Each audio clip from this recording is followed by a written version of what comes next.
March 11, 2025, we drove to St. Augustine and took the Old Town trolley tour. The first stop was at the jail. In 1891, Henry Flagler contracted the company that would eventually build Alcatraz to construct a jail just north of downtown on San Marco Avenue.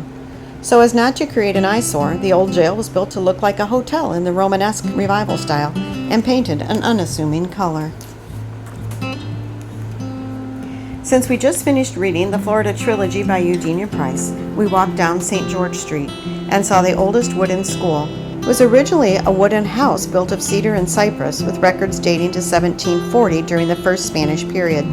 The Ginopoli family transformed the living quarters to a classroom and began teaching Minorcan children in the 1800s during the second Spanish period. The last class was in 1864.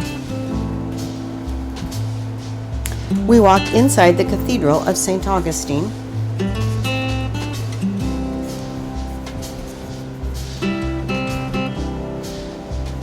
We walked down Aviles Street, the oldest street in the city, to reach this building, which had been a boarding house.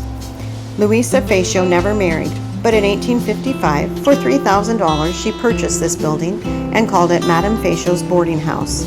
She was able to hold on to the property through the Civil War.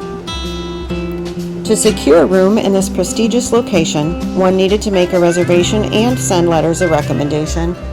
She owned this property until her passing in 1875. Government House is next to the Plaza de la Constitucion and is now a cultural center and museum. This is the state's oldest surviving Spanish colonial house, which was built in the 1700s. Beginning in 1739, people entered St. Augustine through a wooden gate. These stone pillars were constructed in 1808 as part of a major upgrade of the town's walled defenses. In 1565, Spain established St. Augustine to protect its Gulf Stream shipping route and anchor its claim to La Florida, roughly today's Florida and parts of surrounding states. By the early 1600s, British colonies encroaching from the north threatened the city. The Spanish built 9 wooden forts before constructing the stone fort that stands today, preserved as part of the Castillo de San Marcos National Monument. Once completed, this structure never fell in battle.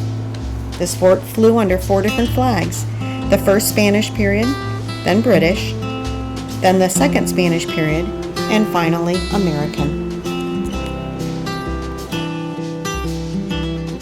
For 600 years, this glorious live oak tree, called Old Senator, has stood as a testament to Ponce de Leon's discovery of La Florida in 1513.